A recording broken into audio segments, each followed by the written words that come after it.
Muchas gracias, doctor.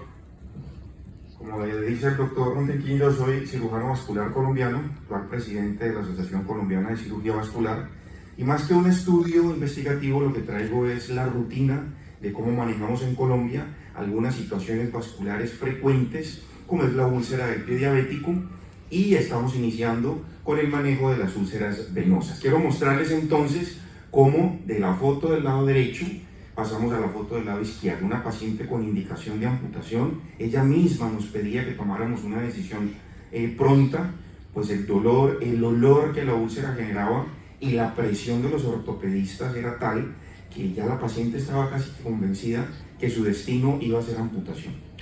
Quiero enfatizar entonces en la conferencia en dos puntos principales, que es la microangiopatía y el estrés oxidativo como puntos objetivos del tratamiento con el factor de crecimiento epidérmico recombinante humano.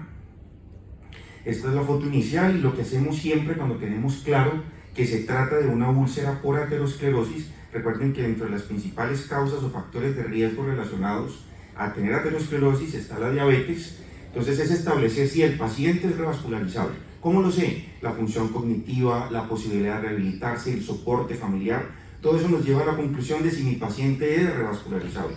Si no es así, es decir, si la evolución de la úlcera tiene mucho tiempo, ya hay mucha necrosis, o el paciente ha estado postrado por mucho tiempo y la probabilidad de rehabilitarse no existe, pues el paciente sencillamente paramos allí y no progresamos en esta escala de manejo que les tengo. Ahora, si es lo contrario, si nuestro paciente es revascularizable, pues sencillamente necesitamos saber dónde está el problema, cuál es la arteria enferma, establecer los angiosomas afectados, y esto nos lo da el gold standard en métodos diagnósticos para la enfermedad arterial, que sigue siendo la arteriografía. En muchos casos, a pesar de realizar la arteriografía de forma oportuna, encontramos como en este, que existe una enfermedad grande, que compromete desde la arteria femoral superficial. Miren ustedes que solo hay femoral profunda, la femoral superficial está perdida, y por supuesto los lechos distales. Muy fácil tomar la decisión de no hay nada que hacer, entonces vamos a amputar. Recordemos que aunque operemos estos pacientes, muchos son quirúrgicos, y aquí estoy disecando una arteria femoral común en la ingle, pues existen tendencias de las enfermedades como la diabetes. Miren ustedes en la diabetes como el principal compromiso es desde poplite hacia abajo. Esto nos demarca un horizonte complicado frente a la posibilidad de recuperar la extremidad, porque además de la estructura de grandes vasos o vasos medianos, también está la microangiopatía, que será peor cuando los vasos distales son los más enfermos. Ahora, la microangiopatía, ¿qué es? Es el compromiso de la pared de la arteriola, de la pérdida de su autonomía, de su dilatación o cierre frente a las condiciones del paciente. Noten ustedes cómo la hiperglicemia que encabeza el cuadro genera microangiopatía, no solo en el pie diabético, no solo alrededor de los vasos o de los nervios haciendo la neuropatía, que ya nos han hablado bastante, sino también en muchos otros órganos como los ojos, el riñón, el mismo cerebro y la médula ósea, de tal manera que esta microangiopatía existe en muchas partes del cuerpo, y lo que hace con el pie diabético es sencillamente retrasar o impedir que las 4 fases principales de la cicatrización lleguen. Miren ustedes cómo necesitamos una fase siempre, o unas fases siempre caracterizadas por células inflamatorias. Si esta inflamación temprana y tardía no llegan, y esto viene de la perfusión, del aporte de oxígeno, del aporte sanguíneo, pues si no llegan no vamos a tener cómo haya migración de fibroblastos, síntesis de colágeno, construcción de matriz extracelular y finalmente la cicatrización. Aparece entonces el segundo factor, ya está la microangiopatía. Viene ahora el estrés oxidativo. El estrés oxidativo es esa situación de desbalance entre la producción de radicales o de moléculas relacionadas con el oxígeno. Tenemos el superóxido, el peróxido de hidrógeno y el hidroxilo como principales moléculas dependientes de oxígeno, pero que hacen daño, que impiden o bloquean la cicatrización. Pero también tenemos la contra, que son las hormonas que contamos en nuestro cuerpo para neutralizar el efecto de estos radicales o de este estrés oxidativo.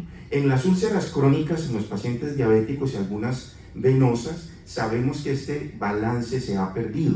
¿Cómo lo sabemos? Porque se ha medido, se ha cuantificado, existen formas de medir el estrés oxidativo, y sabemos que al interior de la úlcera hay una predominancia de los radicales dañinos y hay poco aporte de la contraparte, que son las enzimas que tratan de compensar el aporte. Entonces tenemos las especies reactivas y abajo la forma de defendernos. ¿Qué pasa entonces si está predominando las moléculas dependientes del oxígeno? Pues sencillamente el paso de una fase a la otra no se va a dar. Esta situación compleja al interior de la úlcera no va a permitir que sucedan las fases inflamatorias hasta la contracción y la remodelación. Se va a bloquear. Y eso es lo que pasa con mucha frecuencia, nos pasa a nosotros, que a pesar de haber realizado la cirugía arterial, el puente, o el tratamiento endovascular, no vemos un progreso o una evolución adecuada en la úlcera del pie diabético. Si aquí hay cirujanos vasculares o ustedes que están encargados del cuidado del pie diabético, pues nos damos cuenta que a pesar de una cirugía bien hecha o un tratamiento endovascular, el paciente parece no evolucionar. Microangiopatía y estrés oxidativo son los culpables. Aparecen entonces las publicaciones y nos empezamos a dar cuenta que el 85% de las amputaciones son precedidas por ulceraciones en el pie diabético, que no van a cicatrizar por estos 4 factores relacionados tanto con el estrés oxidativo como con la microangiopatía. No tendremos migración celular, fibroblastos, los neutrófilos, que aunque en cantidad adecuada funcionan mal. Las peroxidasas al interior de los lisosomas no tienen una función 100% adecuada porque hay un entorno desfavorable de estrés oxidativo. La actividad deficiente de los fibroblastos debido a la condición ácida o inadecuada del entorno cicatrizal, y todo esto va a conducir a una angiogénesis bastante pobre o nula. Necesitamos entonces controlar este estrés para que la matriz extracelular se forme, llene la úlcera y aparezca entonces la epitelización a partir de la piel sana. En Colombia, como sé que aquí en Cuba y en los otros países que visitan el evento este año, tenemos una tendencia cada vez más fuerte a trabajar en equipo interdisciplinario. Pero insisto, aún así, cada especialista, cada profesional, aportando lo mejor de la ciencia, aportando lo mejor de sí, no logramos estabilizar o cicatrizar de forma adecuada las úlceras por pie diabético. Aparece entonces el factor de crecimiento recombinante humano. A pesar de que fue descubierto en el 62, fue solo hasta el 86 que recibe el Premio Nobel de Medicina y Fisiología. Son 2 los encargados de traernos esta molécula, que es la doctora Rita Levi Montalcini y Stanley Cohen. ¿Qué encontraron ellos en la glándula submaxilar de las ratas manipulando el ADN? Este polipéptido de 53 aminoácidos, que en estudios in vitro se encontró que estimulaba la formación de matriz extracelular, estimula la proliferación celular de todo tipo, la angiogénesis y la proliferación de fibroblastos, queratinocitos y células del endotelio vascular. Recuerden ustedes que todo esto se puede lograr a través del complejo enzimático tirosina-quinasa. Son más de 100 enzimas que funcionan en todo el cuerpo, participando en la producción, en la exaltación y finalmente en la aparición de todos los efectos que ustedes ven del factor de crecimiento recombinante humano.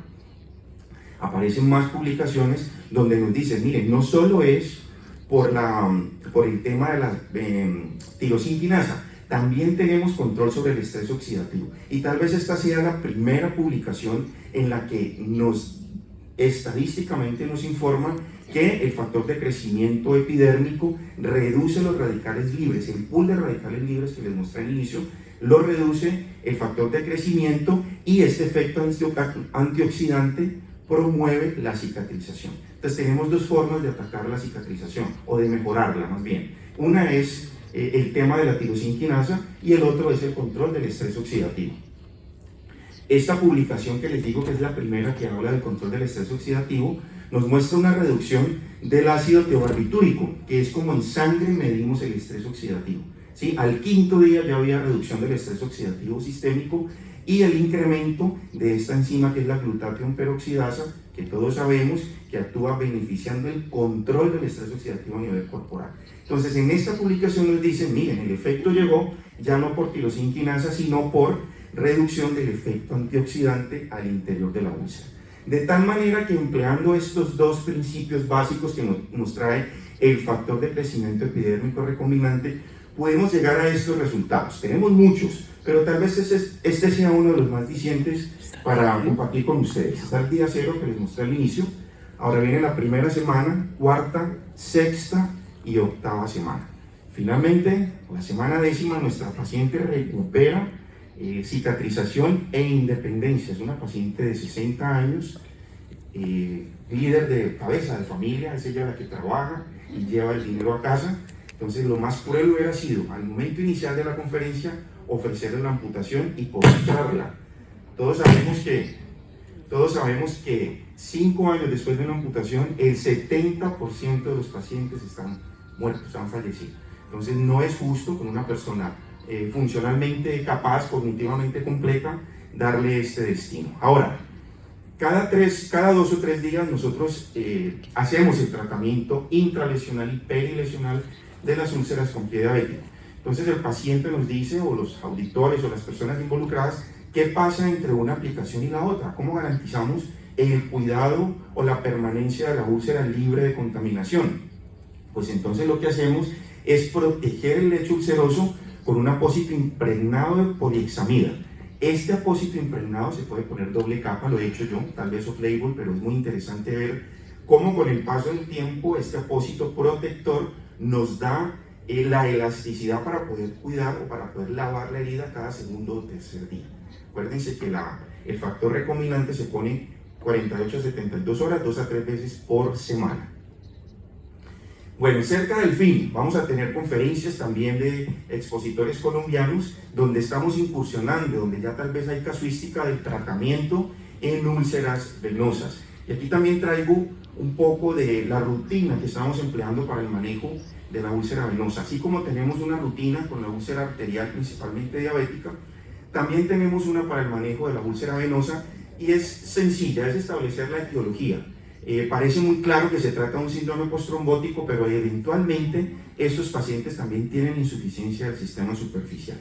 Y tal vez sea la clave del éxito, establecer si se trata del sistema venoso superficial o del profundo. Sabemos que el sistema superficial podemos retirarlo, podemos hacer una saferectomía mayor o menor, ¿sí? Solo el 10 al 15% del retorno venoso de los miembros inferiores va por allí y perfectamente el sistema profundo sano puede hacerse cargo del 100%. Así que las ulceraciones serán más graves cuando es el sistema profundo el que está enfermo. Por eso el síndrome postrombótico, recuerden que es ese trombo que hubo años atrás y que redujo la luz del vaso ilíaco o femoral o dejó en incompetencia las válvulas, hace que la sangre permanezca en los miembros inferiores y tengamos este daño complejo, difícil de sanar. Ahora, si resulta útil para la cicatrización de una úlcera arterial, donde sabemos que no llega oxígeno, donde no llegan nutrientes, pues en una úlcera venosa podríamos pensar que puede ser más fácil. Pero siempre y cuando tengamos todo esto, requerir o aplicar o indagar o proponer el tratamiento de la reducción de la hipertensión venosa es fundamental. Hay pacientes que tienen trombosis y que están en síndrome postrombótico y que han reducido el lumen de la vena ilíaca en un 50%. O sea, solo 50% de la sangre que debería pasar está pasando en este momento. Si decidiéramos emplear cualquier terapia, tal vez las recurrencias a menos de un año, cicatrizamos el paciente, pero como la causa sigue estando allí, seguramente las recurrencias van a ser grandes. Entonces es nuestra tarea encontrar la causa y tratarla, sea por vía endovascular, valvuloplastias, válvulas protésicas biocompatibles, para que finalmente la úlcera pueda tener, o la extremidad pueda tener un retorno venoso más satisfactorio y pueda llegar la coadyuvancia del factor de crecimiento epidérmico humano.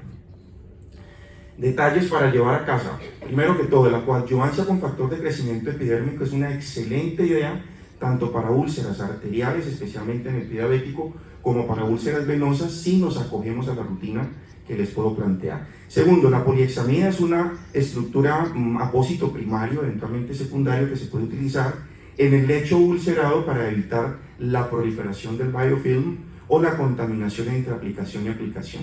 Es absolutamente indispensable el manejo interdisciplinario. Ya saben ustedes cómo estos pacientes están en hiperglicemia, están desnutridos, están anémicos, ¿sí? Necesitan un calzado ideal que seguramente los cirujanos vasculares no podremos abarcar todo. Para eso está el resto del equipo y sé que aquí hay muchos de los que participan en esto. Siempre indicar la rehabilitación, esto está ligado a la reducción de las recurrencias de las úlceras. Y finalmente, algo que es muy importante y por donde debiéramos empezar todas las conferencias, prevenir.